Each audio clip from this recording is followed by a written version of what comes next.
अस्सलाम वालेकुम नाज़रीन, प्रोग्राम पॉलिटिकल साइंस के साथ आपकी मेज़बान फ़ाइज़ा बुखारी। जैसे जैसे इलेक्शन का मौसम करीब आ रहा है या इलेक्शन का वक्त करीब आ रहा है, वैसे वैसे सियासी सूरत हाल भी तब्दील होती जा रही है। कहने वाले तो ये कह रहे हैं कि ये सब कुछ बिल्कुल 2018 की तरह ही लगता है, चीज़ें बिल्कुल वही हैं, सब चीज़ें वैसे ही नज़र आती हैं, लेकिन हालात वही नज़र आते हैं, लेकिन किरदार बदलते हुए नज़र आते हैं। किरदार बदल गए हैं, कहानी वही नज़र आती है। माजी में अगर देखा जाए तो इससे पहले की एग्जाम्पल ये भी नज़र आती है कि जब सेनेट में इलेक्शन हो रहे थे तो नवाज शरीफ साहब के दस्तखत की वजह से उनकी पार्टी को आज़ाद इलेक्शन लड़ना पड़ा था। उसी से मिलती जुलती सूरत हाल ऐसी ही दोबारा क्रिएट हो जाती है, जहां तहरीक इंसाफ से बल्ले का निशान ले लिया जाता है। एक डेवलपमेंट सामने नजर आती है कि बल्ले का निशान ले लिया गया है, उसके बाद क्वेश्चन आना शुरू हो जाते हैं कि क्या ये तमाम लोग आज़ाद उम्मीदवार की हैसियत से इलेक्शन लड़ेंगे। अगर ऐसा हो जाता है तो इसका किसको फायदा होगा और किसको नुकसान होगा। और अगर फायदे नुकसान की बात की जाए तो फिर ये बात भी सामने आती है कि हमारे मुल्क के हालात ये बताते हैं कि जहां जो लोग आज़ाद इलेक्शन लड़ते हैं वहीं उन लोगों के उतने ही दाम लगाए जाते हैं। यानी कि फिर हॉर्स ट्रेडिंग का भी सामने सुनने को नजर आता है कि हॉर्स ट्रेडिंग की जा रही है। बल्कि ये भी कहा जाता है कि ये सब कुछ लंदन प्लान का हिस्सा भी लगता है, जो कि नवाज शरीफ साहब के साथ डील कर लिया गया था। ये तमाम तर बातें पीटीआई के सामने से जो है वो की जा रही थी। उनकी तरफ से ये बयानात आ रहे थे कि ये तमाम तर चीजें जिस तरह से एग्जीक्यूट की जा रही हैं, ये नवाज शरीफ साहब की फरमाइशें पूरी की जा रही हैं, बाकायदा प्लेटफॉर्म बना दिया गया है। गुज़िश्ता प्रोग्राम में बात की थी कि पीटीआई का बल्ले का निशान ले लिया गया है। उसके बाद पेशरफ ये रही, पहली खबरें ये थी कि वो हाई कोर्ट जाने का इरादा रखते हैं, लेकिन अब जो नई सूरत हाल है उसके मुताबिक वो सुप्रीम कोर्ट जाएंगे और इस चीज़ को चैलेंज भी करेंगे। दूसरी जाने पर बैरिस्टर गौहर ये बात भी कहते हुए नजर आए कि पहले तो इरादा किया गया था कि पेशावर हाई कोर्ट से रजू किया जाएगा, लेकिन फिर प्लान तब्दील कर दिया गया। उसकी रीज़न भी थी कि मुसद्दका कॉपी अभी उनके पास मौजूद नहीं थी फैसले की, और दूसरा वो ये चाहते हैं कि इस हवाले से जेल में बानी तहरीक इंसाफ से भी रब्ता किया जाए और उनकी राय भी जानी जाए। ये तमाम तर सिचुएशन पे बात करने के लिए आज स्टूडियो में हमारे साथ मौजूद हैं नौशाद अली साहब, आजम चौधरी साहब। अपने पैनल को खुशामदीद कहती हूँ। नौशाद अली साहब, अगर हम देखते हैं तमाम तर पॉलिटिकल सिचुएशन के हवाले से, कल जैसे एक सडन खबर सामने आ गई कि जी एक पॉलिटिकल पार्टी से उसका इंतखाबी निशान ले लिया जाता है। सर, ये इंतखाबी निशान लेने के बाद अब एक क्वेश्चन जो बारहा दफ़ा रिपीट किया जा रहा है कि स्क्रिप्ट भी वही है, हालात भी वही हैं, लेकिन किरदार तब्दील हो चुके हैं। ये सिलसिला कब रुकेगा और इससे किसको कितना फ़ायदा और कितना नुकसान होगा? दो हिस्से हैं आपके सवाल के। पहले तो आपने कह दिया कि ये ले लिया जाता है जी। इसके पीछे ये तय करना ज़रूरी है कि क्यों ले लिया जाता है। वो लिया इसलिए जाता है कि वो जो जमात है जिसका रेफरेंस दे रही हैं, उसने अपने इंट्रा पार्टी इंतखाबात अपने ही जो पार्टी आईन है उसके मुताबिक नहीं कराए। उसमें बहुत सी नॉमिलीज हैं, इलेक्शन कमीशन ने उनकी तफसीलात दी हैं। जो मोटी मोटी बातें हैं वो मैं आपको दो तीन बता देता हूँ, जिससे आपको ये अंदाज़ा हो कि किस हद तक एनॉमलीज हैं। जी। पहली बात तो ये है कि वो उनके मुताबिक पीटीआई का कोई ओहदेदार था ही नहीं जो तय कर सके कि मजीद किसी ओहदेदार को कैसे नॉमिनेट किया जाता है, ना ही इनके आइन में कोई ऐसी गुंजाइश है। जून के अंदर उनके इंतखाबात ड्यू थे, 10 जून को नहीं हुए, जिसके बाद उनके जो ऑफिस बेयरर्स हैं वो ख़त्म हो गए। जो सेक्रेटरी जनरल हैं जिनके बारे में आइन में लिखा है कि वो इलेक्शन कमीशन को तैनात कर सकता है, वो सेक्रेटरी जनरल खुद मुंतखब करदा नहीं थे। असद उमर आखिरी जो मुंतखब करदा थे वो मौजूद थे। उनके मुताबिक चीफ कोऑर्डिनेटर ने पार्टी चलानी है जब आपके ऑफिस बेयरर्स खत्म हो जाते हैं। वहाँ ऐसा नहीं था। वहाँ एक इलेक्शन कमिश्नर तैनात किया गया, चीफ इलेक्शन कमिश्नर, जिसकी कोई उनके आइन में गुंजाइश नहीं है। ना ही ऑफिस बेयरर्स को मिल सकती है, उनकी मियाद को बढ़ा सकता है चेयरमैन खुद, ना ही वो उनके आइन के मुताबिक, ये पार्टी आइन है, उसके तहत जो चीफ इलेक्शन कमिश्नर की नए की तैनाती हो सकती है। ना ही पुराने का कोई इस्तीफा आया है, ना पुराना 5 साल की मुद्दत के लिए होता है, वो वहीं का वहीं मौजूद है। सो इस तरह के ब्लंडर्स हैं जिसकी बुनियाद पर यह किया गया। अब आ जाए अब दूसरे हिस्से की तरफ। दूसरा हिस्सा यह है कि इससे किसको फायदा होगा, किसको नुकसान होगा। पहली बात तो यह है कि अभी पाकिस्तान तहरीक इंसाफ के पास प्लेटफॉर्म्स मौजूद हैं। मेरी राय में उनको हाई कोर्ट जाना चाहिए पहले। वो अपना एक अपलेट जो होता है, एक जिसे कहते हैं अपील का एक प्लेटफॉर्म, उनको ज़ाया शायद नहीं करना चाहिए, लेकिन बाहर ये उनका फैसला है। वो समझते हैं कि सुप्रीम कोर्ट जाना चाहिए, वो सुप्रीम कोर्ट चले जाए, लेकिन उनके पास अभी इसका रास्ता मौजूद है। ठीक है। 12 जनवरी तक कागजात नामजदगी वापस लेने की आखिरी तारीख है जी। और 13 को इलेक्शन सिंबल अलॉट होगा। ठीक है, पार्टियों को सिंबल्स दिए जाएंगे। उस वक्त तक पीटीआई के पास वक्त मौजूद है, वो कर सकती है। हाँ, यकीनन मेरी नज़र में चूँकि इलेक्शन सिंबल की अहमियत बहुत होती है, इलेक्शन सिंबल की अहमियत है, इसीलिए वो वहाँ मौजूद है। ये हमने पहले भी बात की थी। हमारे यहाँ जो पाकिस्तान की कोई, हम बहुत ज़्यादा कोई लिटरेट सोसाइटी नहीं है, यहाँ बहुत सारे लोग हैं जो सिर्फ निशान की वजह से मोहर या स्टैंप लगाते हैं अपने वोट देते वक्त। बड़ी अहम उसके लिए होती है, और बहुत बड़ी तादाद वोटर्स की जो है वो इसी बुनियाद के ऊपर वोट देती है कि जो उनको अपने अपनी पार्टी के जिसको भी वोट देना है वो उसके सिंबल को देखकर अपने कैंडिडेट को ढूंढ लेते हैं। इस सूरत के अंदर मेरी नज़र में पाकिस्तान तहरीक इंसाफ को बहुत नुकसान होगा। ये बहुत का लफ्ज़ मैंने सिर्फ इसलिए ऐड किया, तजज़िया है ये मेरा, बहुत इसलिए, वरना मैं शायद ना इस तरह के एक्सट्रीम लफ्ज़ मैं नहीं इस्तेमाल करता, लेकिन बहुत का लफ्ज़ मैंने इसलिए इस्तेमाल किया है कि पहले ही पाकिस्तान तहरीक इंसाफ को बहुत सी मुश्किलात का सामना है, जिसमें सबसे पहली बात यह है कि उनके जो मेन लीडरशिप है वो या तो कैद है या मफरूर है, एक मामला। दूसरा मामला यह कि चूंकि ये तंजीम स्ट्रक्चर में प्रॉब्लम आ रही है, दूसरा यह है कि वो अपने कागजात नामजदगी जमा कराने और उसके मसाइल में भी का शिकार भी हैं। बहुत सारे लोग कह रहे हैं कि कागजात नामजदगी जमा नहीं हो रहे, अगरचे के बहुत सौ के हो चुके हैं, मतलब इवन कि वो क्या नाम था वो मरियम के मुकाबले पे जो लड़ना चाह रही थी खातून, मेरे दिमाग से नाम निकल गया उनका, सनम जावेद, तो उनके भी कागजात जमा हो गए, वो 9 मई के मुल्ज़िमान में शामिल हैं। इसी तरह बहुत सारे इमरान खान साहब के भी हो गए हैं जमा।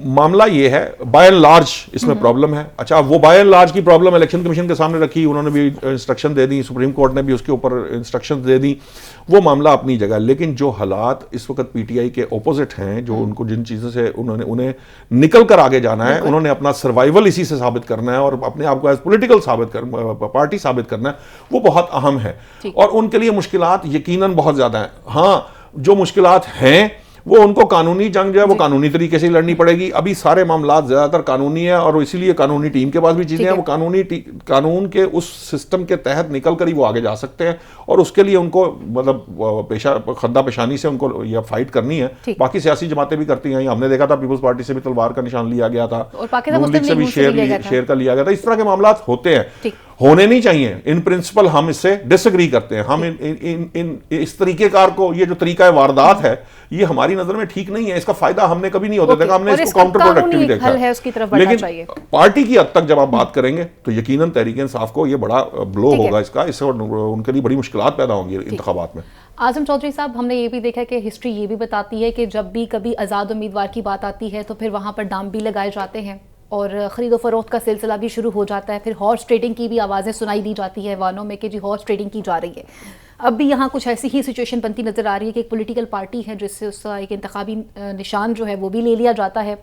फिर उसके बाद हमने ये भी एतराज़ात जो है पाकिस्तान तहरीक इंसाफ की जानिब से सुने थे कि ये तमाम तर चीज़ें लंदन प्लान का हिस्सा हैं, जो नवाज शरीफ साहब की फरमाइशें पूरी करने के लिए उन तमाम तर चीज़ों को एग्जीक्यूट किया जा रहा है। आप इसे किस तरह से देखते हैं? बिस्मिल्लाहिर्रहमानिर्रहीम, शुक्रिया फ़ायज़ा।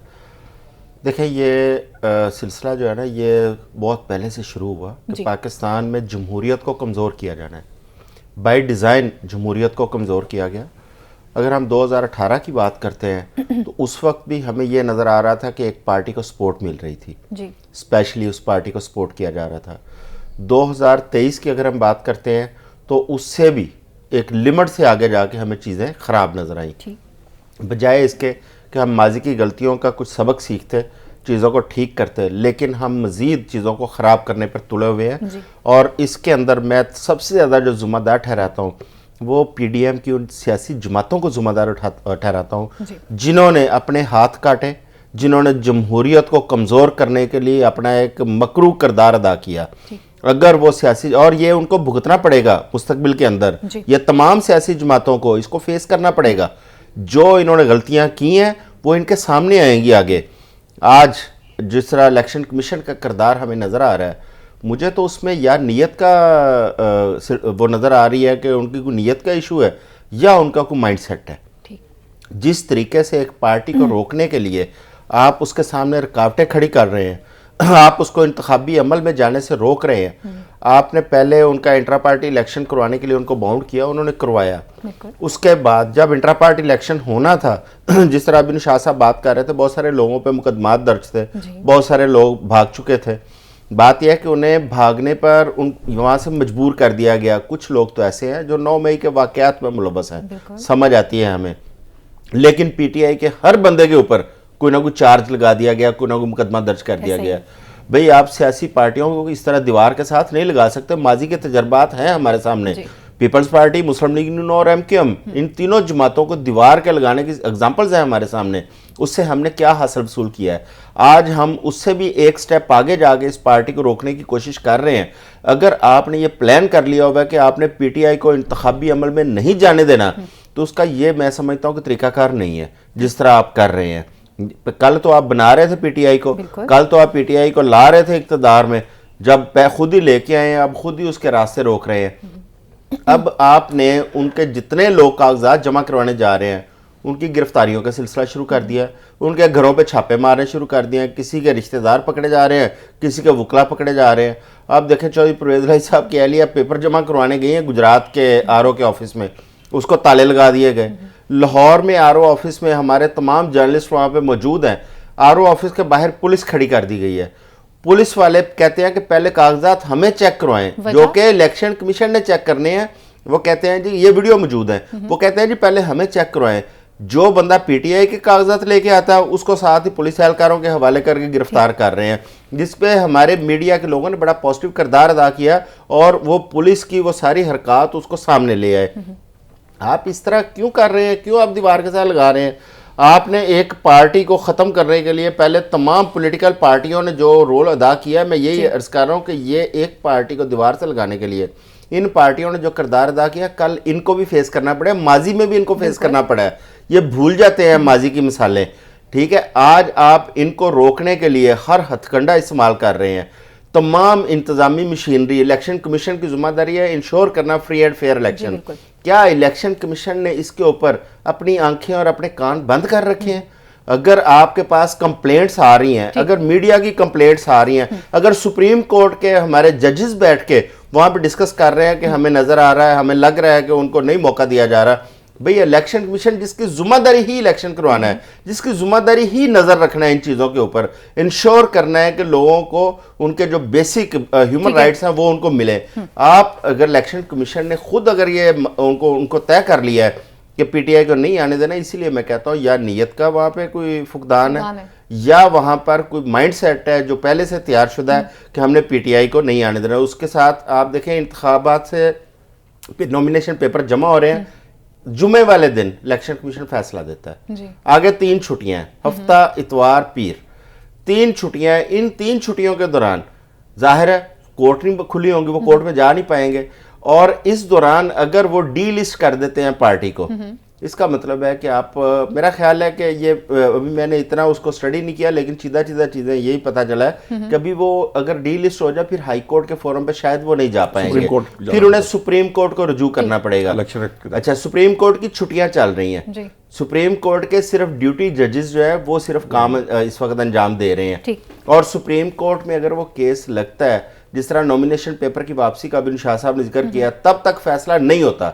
इसका मतलब पीटीआई अपने एक बुनियादी हक से महरूम हो गई, अपने इंतखाबी निशान से महरूम हो गई। जब इंतखाबी निशान से महरूम हो जाएंगे, उसके बाद आपको इंतखाबी निशान दे भी दिया जाए तो जो पुराने निशान अलाट हो चुके हैं इलेक्शन कमीशन ने वो तब्दील नहीं करने, और पाकिस्तान में हॉर्स ट्रेडिंग का एक नया दौर शुरू होगा, एक नया रास्ता खुलेगा, क्योंकि आज़ाद जीत के जितने आते हैं उनकी माजी की मिसालें यही हैं कि वो हॉर्स ट्रेडिंग में शामिल हो। खैर मैं तो ये हॉर्स ट्रेडिंग का मामला तब आएगा ना जब इंतखाबात जीतेंगे। दूसरी बात ये है कि अभी इतने दिन बाकी हैं। ये बात तो आप बिल्कुल दुरुस्त फरमा रहे हैं कि ये इतने दिन बाकी भी हैं, ये तमाम चीजें भी होंगी, लेकिन हमने देखा ना फिर ऐवानों में शोर भी इसी बात का हो रहा होता है कि जी हॉर्स ट्रेडिंग की जा रही है। जनाब, मैं सवाल आपसे ये पूछना चाहूंगी, जिन चीज़ों का भी आजम चौधरी साहब ने भी जिक्र किया है, हम जो एग्जाम्पल सेट करते हैं वो कहते हैं ना जैसा बोगे वैसा ही काटोगे। हाँ जी। तो आज हम जैसा क्रिएट करके जाएंगे, आप कहना चाह रही हैं पीटीआई ने ऐसा ही बोया था ये जो काट रहे हैं। चलिए अगर पीटीआई, मैं सबके लिए न्यूट्रल बात, मैं न्यूट्रल बात करूंगी। और अभी जो पाकिस्तान मुस्लिम लीग नून कर रही है या जो करवाया जा रहा है, जिस तरह की चीजें जस्टर सामने आ रहे हैं, आप समझते हैं कि इन फ्यूचर क्या अब उनको कोई पॉजिटिव जस्टर जाएगा? देखिए, पहली बात तो यह है कि मैं बड़ा हैरान हुआ हूँ चौधरी साहब की इस बात को सुनकर कि अगर मुल्क के अंदर कोई जमहूरी आईनी तरीके से कोई काम किया जाए तो उसको भी शर्मनाक करार दे दिया जाए।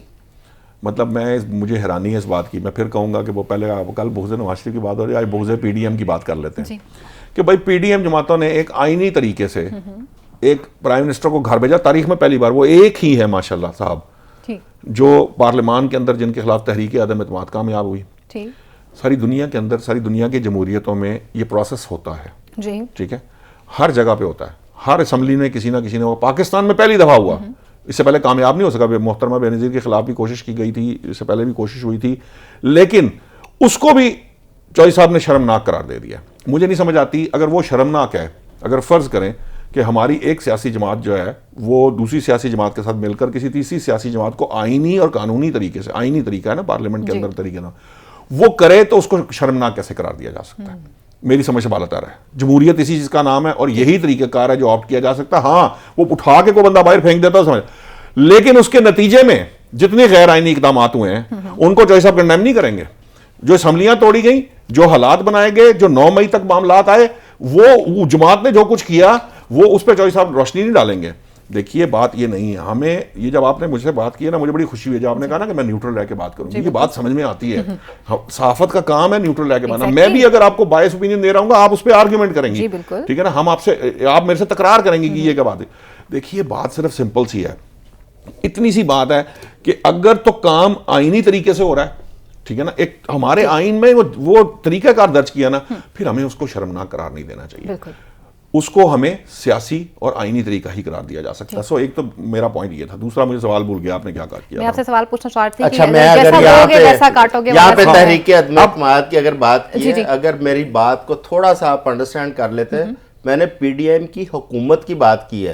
पीडीएम जमातों की हुकूमत में जो हाथ काट के जमहूरियत को कमजोर करके इन्होंने दिया है, पीडीएम की जमातें पहले से मिली हुई हैं, हुकूमत में बाद में आए हैं, जाहिर अदम इत्तेमाद करने के बाद हुकूमत में आए हैं, और उसके बाद जिस तरह जमहूरियत को इन्होंने कमजोर किया है और वो इनको भुगतना पड़ेगा। वो क्या किया? आप आगे आगे चलें। आज आप कह रहे हैं हुकूमत ने किया, आप मुझे बताएं पीडीएम चले अदम इत्तेमाद पे भी आ जाते हैं, अदम इत्तेमाद पे भी आ जाए। अदम इत्तेमाद पे भी अब बोलना शुरू हो गए ना लोग, पीडीएम के अपने लोग बोलना शुरू हो गए हैं।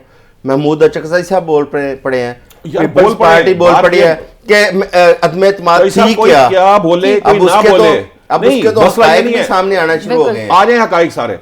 वो तरीकेकार आईनी था कि नहीं था?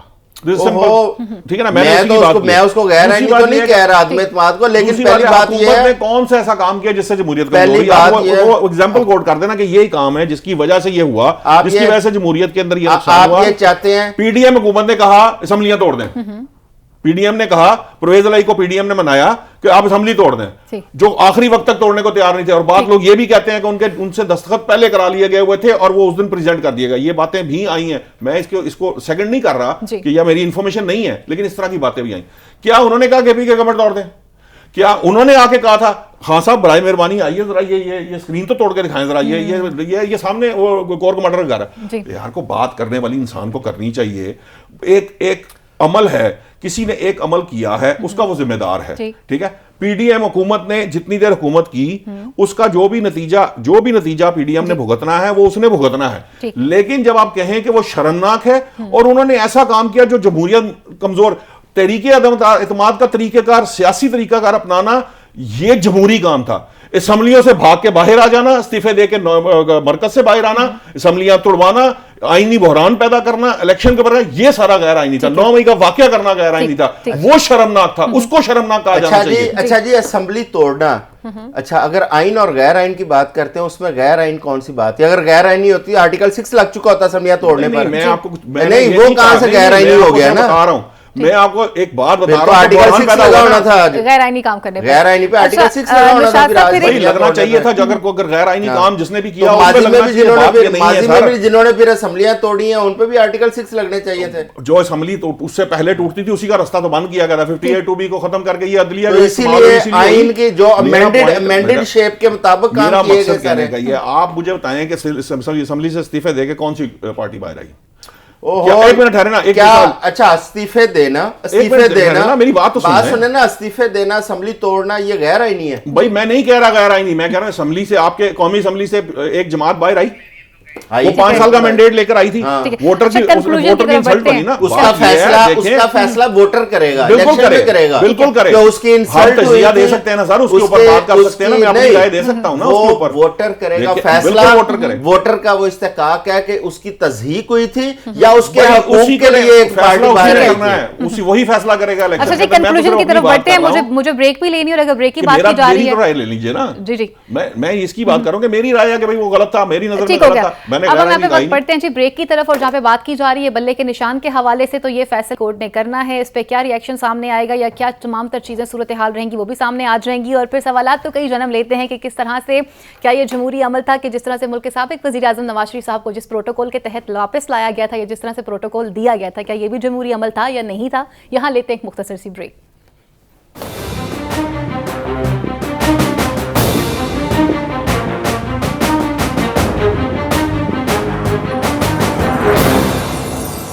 Welcome back. नाज़रीन, आपको खुशामदीद कहते हुए कुछ बात करते हैं पाकिस्तान तहरीक इंसाफ की नेक्स्ट सिचुएशन के हवाले से। जैसे ही कल साइफर केस का एक फैसला सामने आता है उसके बाद हम ये देखते हैं कि जिस तरह से ज़मानतें मंजूर की गई हैं उसके फ़ौरन बाद पाकिस्तान तहरीक इंसाफ कुछ एक्टिव होने की कोशिश करती है।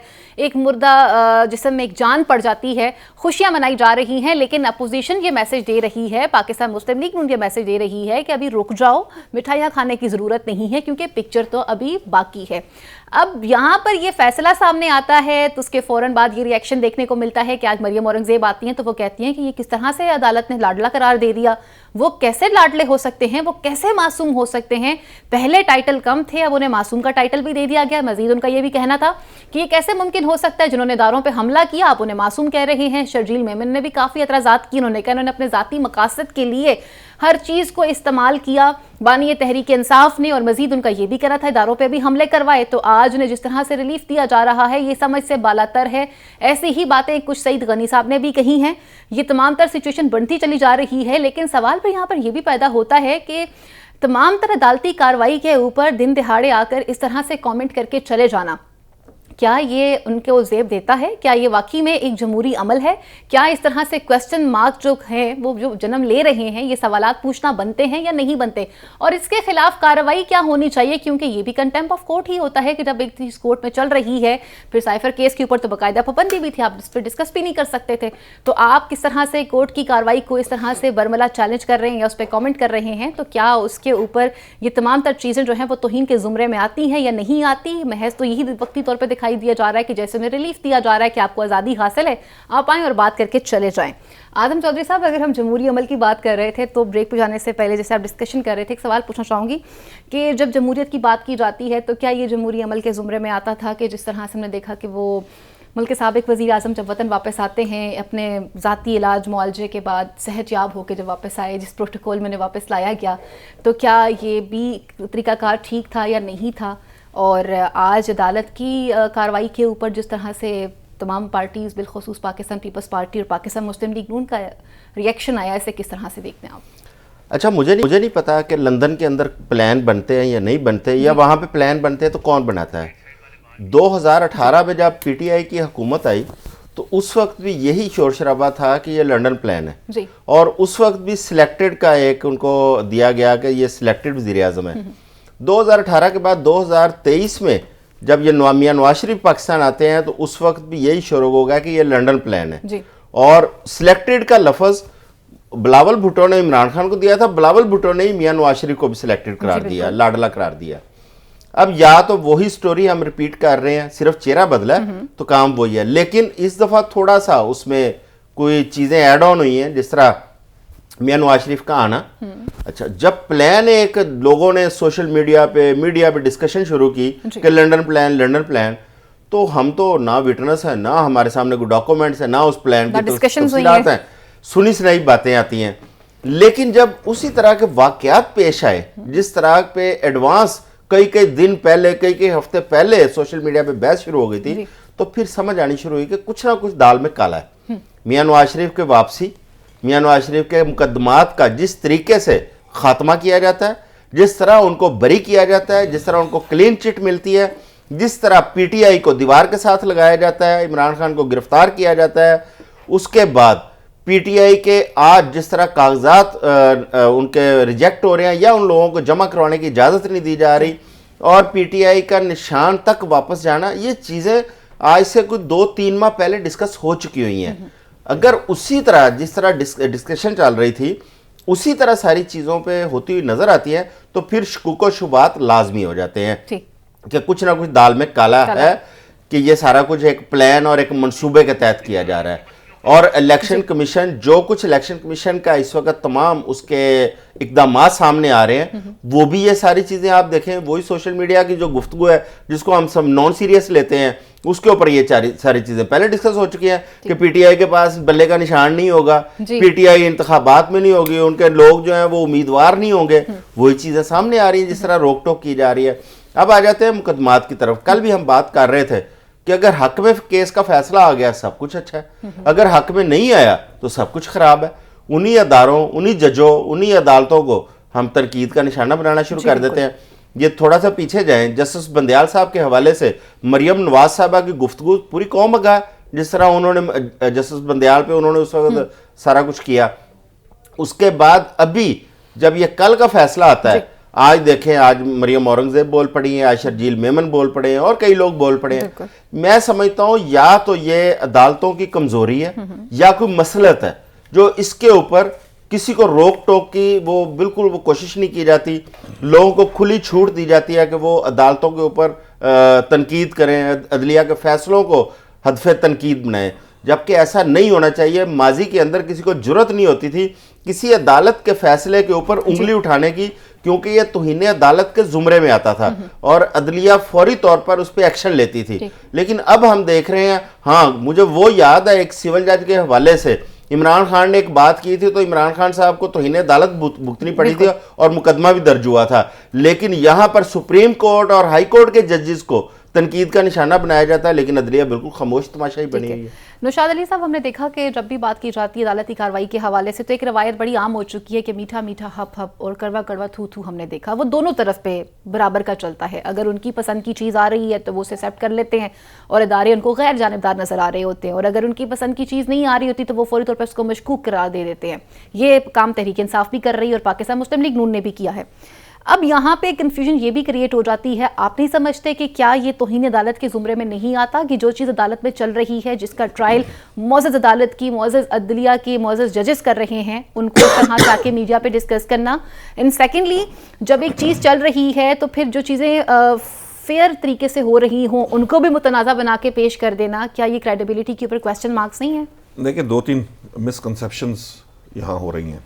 पहली बात तो यह है कि अदलिया के फैसले पे तनकीद की जा सकती है, उस पर कोई कंटेम्प्ट नहीं लगती। और माजी में एक वक्त ऐसा आया था कि आप फैसले पर तनकीद करें तो भी कंटेम्प्ट लग जाती थी। ये अब से कुछ अर्सा पहले का एक दौर था। तलाल चौधरी जैसे कुछ और लोग जिनको कंटेम्प्ट के केसेस का सामना करना पड़ा। अदलिया के फैसलों पे तनकीद की जा सकती है, उसमें कोई मुज़ायका नहीं है। जिसकी बात आपने मरियम औरंगजेब को जिस तरफ रेफर किया है वो भी एक फैसला है एक तरह से, क्योंकि वो फैसला के दरख्वास्त निपटा दी गई है। दरख्वास्त निपटा देने का मतलब है कि फैसला सुना दिया गया। उस पर कोई क्रिटिसिज्म कर रहा है, ये अलग बात है कि उसकी नौइयत क्या है या वो किस तरह का। नहीं, फैसला आ गया ना, निपट गई वो दरख्वास्त, निपट गई। वो जिस मकसद के लिए गए थे या उसकी बात हुई थी वो उस हद तक उन्होंने करके वापस आ गया, रेफर कर दिया। ट्रायल अपनी जगह। अब मामला क्या है? असल मसला ये नहीं है। असल मसला ये है कि आप फैसले को तो क्रिटिसाइज कर सकते हैं, लेकिन जजेस पे उंगली नहीं उठानी जानी चाहिए, अदलिया पे उंगली नहीं उठाई जानी चाहिए इन अ वे। ठीक है, ये जो पुराने सियासतदान है ना, या जो पुरानी जमातें हैं, ये जरा थोड़े से ज़्यादा समझदार हैं। ये जॉय साहब ने अभी हवाला दिया, जॉय साहब ने ना जिस केस का हवाला दे दिया ना रेफरेंस, उसके अंदर मामला था वो वाला, ओए मैं आ रहा हूँ गंडासा मेरे आचे, ठीक है ना। वो फिर इस तरह के मामलात के अंदर कंटेम्प्ट बन जाती है। ये जो पुराने सियासतदान है ना, जो इन प्रोसेस से गुजर चुके हैं, वो जरा लपेट के गोल मोल सी बात करके जरा तरीके से क्रिटिसिज्म करते हैं और शायद किसी हद तक वो क्रिटिसिज्म बर्दाश्त भी हो जाता है। लेकिन जब आप बहुत पिन पॉइंट करके हिट करते हैं ना किसी जज को पर्सनली, तो वो नहीं होता। जस्टिस बंदयाल साहब तो याद है, काजी फाइज़ साहब नहीं याद जॉय साहब को, उससे पहले भी बहुत सारे जजेस हैं जिनके ऊपर उंगली उठाई गई। अभी ये आपके chief justice Islamabad high court है, ये कुछ ज़्यादा पुरानी बात नहीं है, आपको याद होगा, ये 2 महीने पहले की बात है। ठीक है, उन पर बड़ा क्रिटिसिज्म किया जा रहा था, उनको बड़ा प्रेशराइज किया जा रहा था सोशल मीडिया पे भी और मीडिया पे भी। जब फैसला हक में आ गया तो वो बेहतर हो गई। वो Islamabad high court, Lahore high court से फैसले फेवर में आ रहे हो किसी के तो जनाब वो बेहतर होती है, वरना वो हो जाती है। ये नहीं, ये देखें, ये हमारे यहाँ ये एक मिजाज पैदा किया गया और ये पुरानी बात नहीं है। हम ये आज से 5 साल 5, 6 साल 7 साल पहले ये इस तरह की चीज़ें नहीं हुआ करती। ये बाकायदा एक जमात ने बाकायदा तौर पर ये मिजाज पैदा किया है, बदतमीजी का, बदतहजीबी का, पोलराइजेशन का। नहीं, मैं आपको बताने लगा हूं, उससे पहले भी 90s में हम ये देखते थे कि पीपल्स पार्टी और नून लीग के दरमियान भी हम देखते थे कि इस तरह की चीजें सामने आती, लेकिन उसकी जो इंटेंसिटी थी वो इस हद तक नहीं थी। एक दो चीजें थी, एक तो सोशल मीडिया नहीं था, ठीक है, बाज लोगों के दरमियान ये गुफ्तगू होती थी और उतनी ही बात फैलती थी जितनी फैल सकती है, और उसके बाद जो है ना वो उतनी देर में मामला को सेटल होता था, तो बात थोड़ी सी कंट्रोल में आ जाती थी। सोशल मीडिया का मामला ये हुआ कि अब सोशल मीडिया के अंदर जो भी बात होती है वो तेजी से फैल जाती है। मसला क्या है?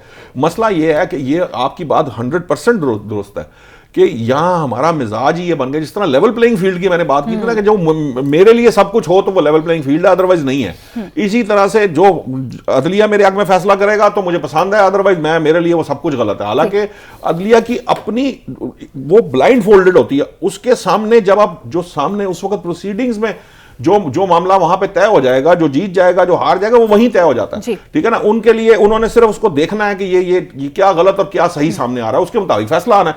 उनको किसी से कोई गर्ज नहीं है। कल तक जिन लोगों को तनकीद का निशाना पीटीआई बना रही थी, आज उनको वहां से रिलीफ मिल रहा है, उन जजों से रिलीफ मिल रहा है। कल तक नून लीग जिसको वो निशाना बना रही थी, आज उनको वहां से रिलीफ मिला। और कोर्ट की नजर में मैंने बारहा एक बात कही है कि कोर्ट की नजर के अंदर जो मुल्जिम होता है वो उसको कहते हैं कि वो एक्चुअली वो मासूम भी होता है और वो लाडला भी होता है, क्योंकि उसने अदालत ने, अदलिया ने, वो लास्ट रेमेडी होती है, और लास्ट रेमेडी हमेशा स्टेट की पावर है, रियासती इदारों की पावर है, उसके अगेंस्ट वो बैरियर बनाती है कि हर सूरत में जो है ना एक आम आदमी को, एक आम शख्स को पूरी की पूरी रियासत के जब उसके खिलाफ खड़ी हो तो उसको इंसाफ मिल सके, वो उसके खिलाफ एक बैरियर डेवलप करे। इसी वजह से वो उसकी वो जिसे कहते हैं मासूम होती है। कल भी मैंने कहा था, मासूम इसलिए नहीं कहा कि वो मासूम हैं, मासूम इसलिए कहा कि वहां जो भी जाएगा, मैं और आप भी जाएंगे, तो जब तक हम मुजरिम नहीं ठहरते हमें अदालत मासूम ही कंसिडर करेगी। अच्छा नौशाद साहब, जिस तरह से बात कर रहे हैं, कुछ चीज़ों पर मैंने बात की है, आजम चौधरी साहब, अगर यही रवायत बरकरार रहती है, जिस तरह से मुतनाज़ा तौर पे पेश किया जाता है, कुछ फैसलों को लेकर और डिस्कशंस की जा रही है, फिर एक आम बंदा भी कंफ्यूज हो जाता है, फिर वो सोचने में मजबूर हो जाता है, क्योंकि दोनों पार्टीज़ के सपोर्टर्स भी हैं, फॉलोअर्स भी हैं। फिर एक इदारे के किरदार को इतना मशकूक बना के पेश कर देना, क्या ये इदारों की साख के लिए बुरी बात नहीं है? आम आदमी बेचारे को भुगतना ही इसी चीज़ का पड़ता है। उसको ये नहीं पता कि उस बेचारे के आगे पीछे कोई नहीं है जी। जो इस वक्त अदलिया पे या अदारों पे तनकीद कर रहे हैं या उनको मलाइन करने की कोशिश कर रहे हैं, इस वक्त पाकिस्तान का सिस्टम उनके साथ है जी। सिस्टम उनको सपोर्ट कर रहा है, इसलिए बेखौफो खतर वो जिसको मर्जी हदफे तनकीद बना रहे हैं। आम आदमी बेचारा गलतफहमी में आके वो किसी पे बात कर बैठता है, तो कानून तो पाकिस्तान का है ही आम आदमी के लिए। जो अशराफियाँ हैं, जो तनकीद करते हैं, जो जजेस को, अदालतों को, हमारे अदारों को, उनको मलाइन करने की कोशिश करते हैं, उनको तो कानून कुछ भी नहीं कहता। कानून तो आपके मेरे लिए है ना। तो इसलिए आम आदमी, खुदारा आम आदमी जो है ना इस बहस से बाहर रहे, उसका काम नहीं है इसमें आए किसी पे तनकीद करे। अच्छा, अगर तनकीद नहीं करनी है नौशाद साहब, तो मुझे ये बताइए कि अच्छा ये अब ये जस्टर भी है, अब ये वही अदालतें हैं जिन्होंने मुल्क के साबिक वज़ीर आज़म नवाज शरीफ साहब को भी रिलीफ दिया है, ठीक है। अब जब वो रिलीफ मिल रहा है तो वो उनकी पार्टी के लिए काबिल कबूल है, वो क्यों है? फिर उस पे क्यों नहीं अभी तक क्वेश्चन मार्क उठाया उन्होंने? मैं बता रहा हूं कि ये मिजाज बन चुका है कि अगर मेरे खिलाफ फैसला आएगा तो मैंने तनकीद करनी है, मेरे फेवर में आएगा तो मैंने जो है ना वो उसको खुशियां मना लेनी है उसके ऊपर। फिर साथ दूसरा क्या है कि उसके खिलाफ, मेरे मुखालिफ के हक में फैसला आएगा तो भी तनकीद है, मेरे उसके खिलाफ आएगा तो मैं बहुत खुश हूँ। देखिए ये प्रॉब्लम क्या है, अभी तो वैसे चौधरी साहब पिछली दफा की बात कर रहे हैं, वो हवाला दे रहे हैं। अब यहाँ तो दाल में कुछ काला है, ठीक है ना, पहले तो दाल ही काली थी, ठीक है ना, कुछ अरसा हमने वो भी देखा जब पूरी की पूरी दाल बल्कि देगी काली थी, उसके अंदर जो निकल रहा था दाल क्लियर है। नहीं मैंने तो चौधरी साहब की बात की चौधरी साहब कह रहे हैं दाल में कुछ काला लग रहा है। मैंने कहा मेरा ख्याल है कि कालक इस दफा कुछ ज्यादा है, दाल में काला कुछ होगा, लेकिन पहले तो दाल सारी की सारी काली थी। और चौधरी साहब ने अभी कहा कि वो उनको नहीं कहा जाता, कंटेम्प्ट के हैं वो जो है तलाल जो चौधरी है उसी के अंदर वो नाहल हुए थे। निहाल हाशमी का केस भी है। नवाज शरीफ जिस वक्त अताब का शिकार थे उस वक्त उन्होंने खड़े होकर उन लोगों के नाम लिए और बात की। ऐसी बात नहीं है, करते हैं।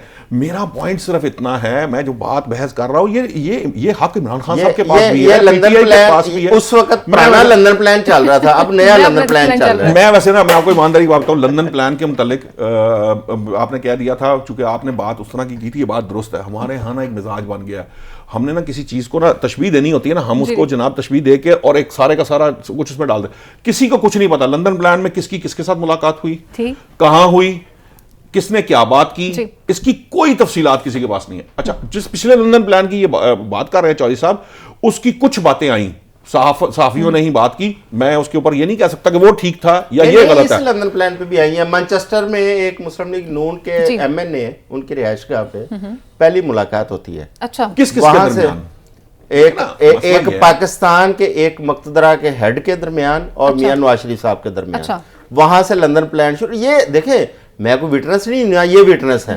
ये तो वो चीजें हैं, ये तो वो चीजें हैं जो हमें पढ़ने को, सुनने को, देखने को मिलती हैं। और जब वैसे ही हो रहा हो, जैसे कि हम महीना, 2 महीने, 6 महीने पहले पढ़ चुके हैं या देख चुके हैं, वैसे ही हो रहा हो, तो क्या शुकूक शुबात नहीं पैदा होंगे?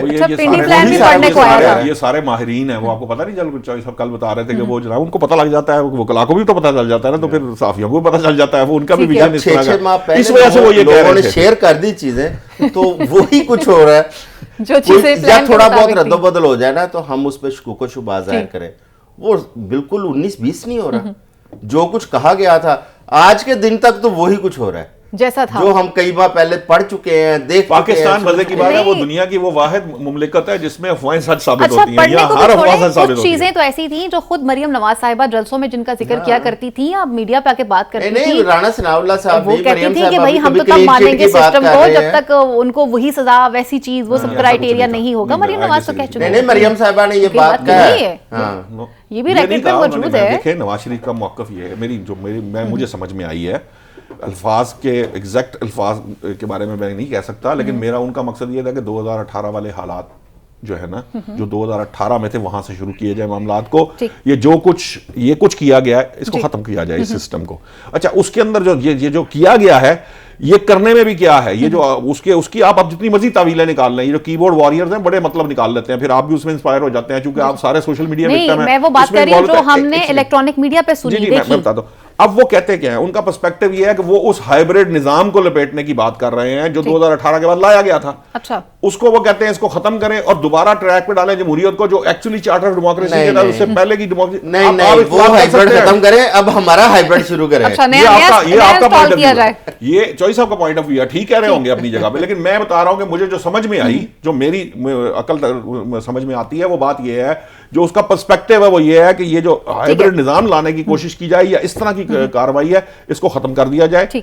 इसी वजह से अपोलिटिकल की बात हुई, ठीक है ना, इसी वजह से उसके बाद जो है ना वो चीजें बेहतरी की तरफ जाना शुरू हुई। हाँ, आप कह सकते हैं, अगर वो जैसे ये मुझे ना कभी कभी चौधरी साहब को इस तरह लगता है, वो नून लीग के जो होते थे ना उस जमाने में, मुझे याद है 2017 और 18 में, 2017-18 में भी बिल्कुल जो है ना इसी तरह के जज्बात होते थे। नून लीग के बेचारे जो फेवर करने वाले होते थे, या जिनको किसी तरह से भी वो समझते थे कि ये बेहतर जमात है, उनके भी यही हालात है। इस तरह आज पीटीआई के लोग जो हैं बेचारे, वो भी उसी हालात में। अच्छा, मुझे एग्जैक्टली लाइन सिर्फ इतनी है, ये दायरे का सफर है, इससे निकल आए, इसका कोई फायदा नहीं, ये काउंटर प्रोडक्ट। ठीक है, शॉर्ट सा जवाब देते ब्रेक पे जाने से पहले आजम चौधरी साहब, क्योंकि ब्रेक पे जाना है, तो अभी तक किसी के खिलाफ भी कोई अदालती कार्रवाई नहीं की गई, माजी में होती रही है, तो ये क्यों नहीं हुई, ये भी एक सवालिया निशान है।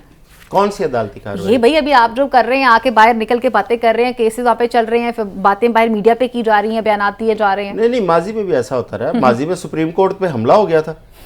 ठीक हो गया जी, बातों की बात कर रही है, सुप्रीम कोर्ट पे हमला किया गया, और सुप्रीम कोर्ट का वो जो हमला है, वो तो पाकिस्तान में, मैं समझता हूँ कि पाकिस्तान तारीख में एक ब्लैक स्पॉट है जिसको कभी नहीं भूला जा सकता। और जब जिस तरह 9 मई नहीं आप भूलने देंगे कभी। एग्जैक्टली। और जब बात की जा रही है कि तमाम तर चीजों के हवाले से, तो फिर ख्याल से हर पार्टी को, हर पॉलिटिकल पार्टी को अपनी अपनी जिम्मेदारी खुद अदा करनी चाहिए, और चीजों को इस तरह से मशकूक तरीके से आवाम के सामने नहीं पेश करना चाहिए। यहाँ लेते हैं मुख्तसर सी ब्रेक, और ब्रेक के बाद मजीद इश्यूज को प्रोग्राम का हिस्सा बनाते हैं।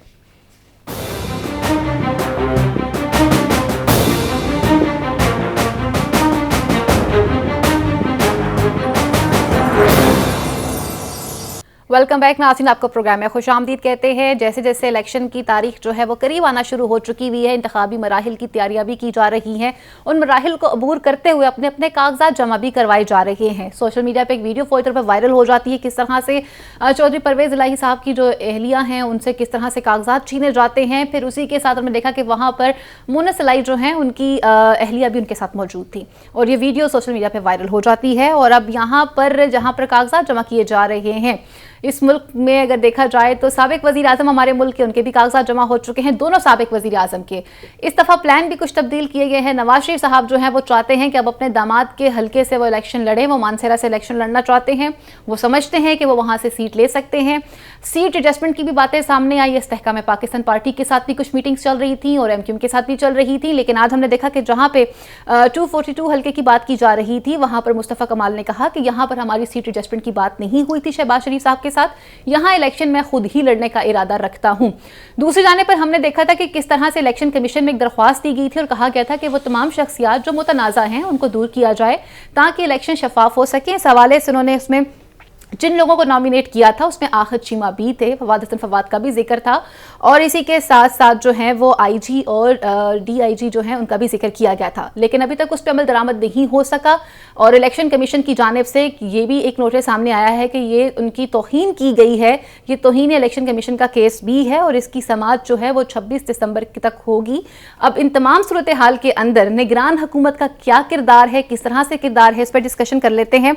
नुशाद साहब, हमने देखा कि जब भी इलेक्शन करीब आते हैं तो एतराज़ात भी सामने आते हैं और अपने अपने एतराज़ात को दूर करने के लिए दरख्वास्तें भी दी जाती हैं। ऐसी ही एक जो एक एप्लीकेशन थी वो इलेक्शन कमीशन के ऑफिस में भी सबमिट करवाई की गई थी और उसमें कुछ लोगों को नॉमिनेट भी किया गया था। अभी तक वो लोग अपनी जगह पे स्टिल हैं। क्या ये तौहीन इलेक्शन कमीशन में नहीं आता? अगर आता है तो फिर इसके खिलाफ क्या कार्रवाई होनी चाहिए और निगरान हुकूमत इस हवाले से क्यों नहीं कोई मुआवन साबित हो सकी?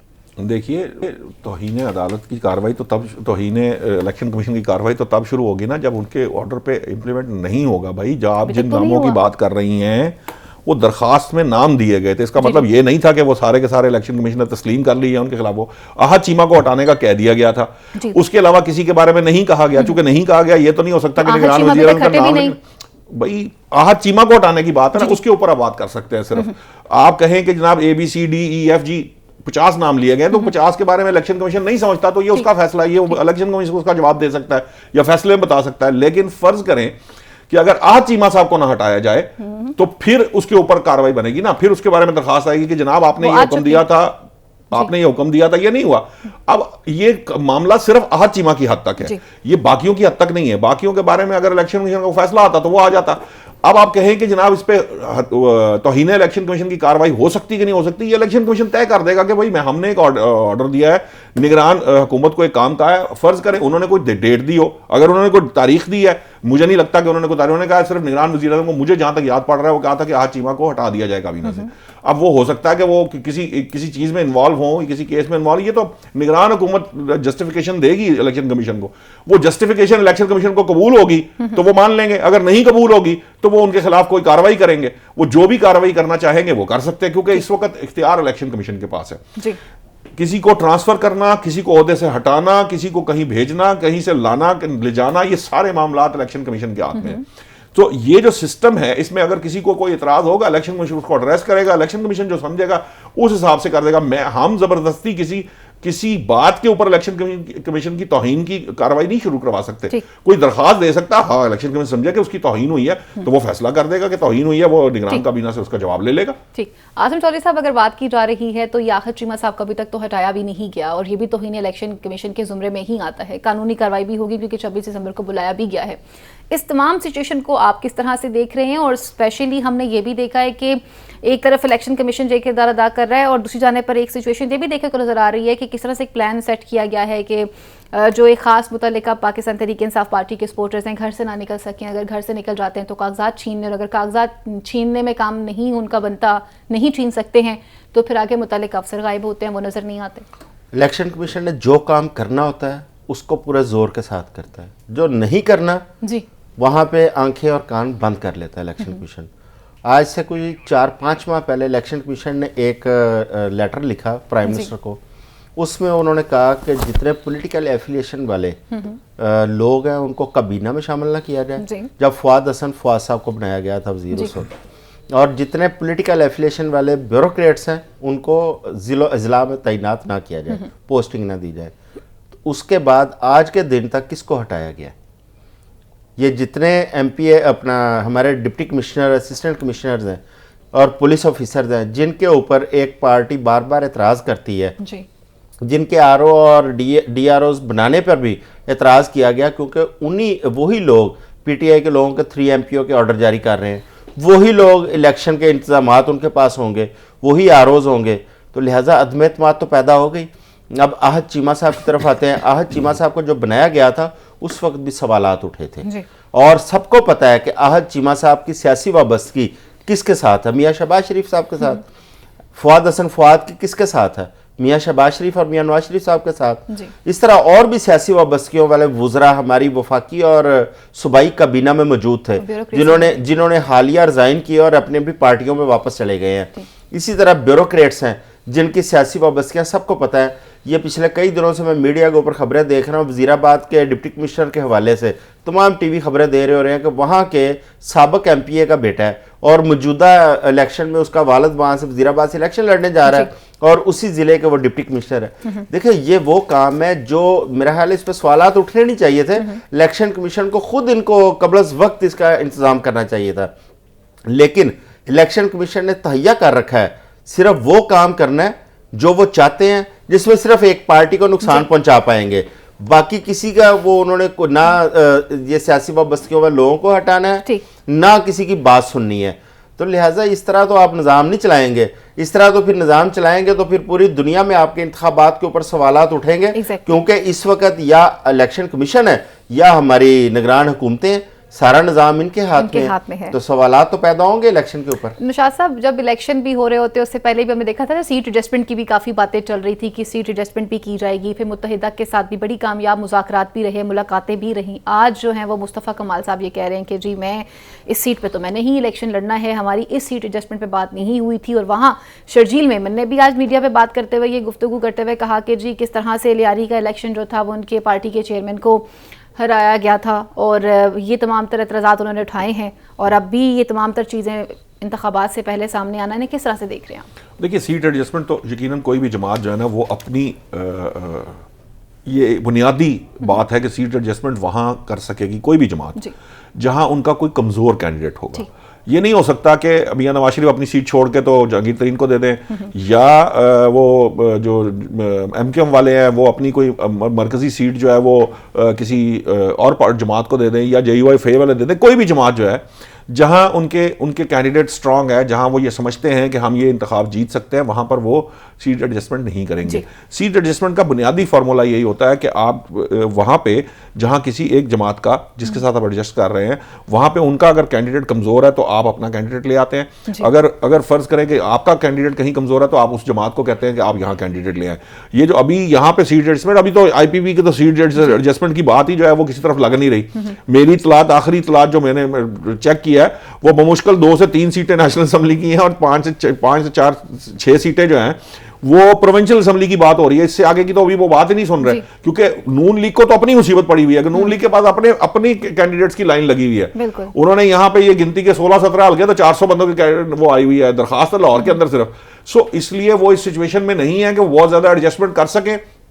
MKM को भी पता है कि वो वापस जाना चाहती है उस पोजीशन के ऊपर जहां कराची उनके कंट्रोल में हो, क्योंकि मेयर उनका पीपल्स पार्टी का है, वो उससे कम्पीट करना चाहते हैं। और जहां खासतौर पर हैदराबाद और कराची के अंदर तो MKM की मेजर, ये जो इस वक्त MKM पाकिस्तान है उसकी मेन सीट्स होती हैं, वहां वो इस तरह से एडजस्टमेंट नहीं कर सकते, वो वहां एडजस्टमेंट करेंगे। मिसाल के तौर पर वो लियारी की सीट पे वो पीपल्स पार्टी अगर जीत सकती है या उसका इम्कान है तो वहां पे वो बात करेंगे, अपनी सीट के ऊपर कोई नहीं करेगा। जो 242 की बात है वो हो सकता है क्योंकि यहां पार्टी का सदर है शहबाज शरीफ साहब है। अब वो मुस्तफा कमाल साहब जो है अगर कहीं और से करें तो फिर इसका इम्कान लिया था, क्योंकि वो दूसरे नंबर पे तो चंद वोटों से आ रहे थे उस सीट के ऊपर। आज शायद मुझे नहीं पता कि क्या हालात होंगे नून लीग की। नून लीग कोई सिंध के या कराची के अंदर जो है वो को बहुत ज्यादा उनकी पोजीशन बहुत बेहतर नहीं है, ये नहीं कह सकते। दोनों पार्टियों की एक जैसी सूरत हाल है।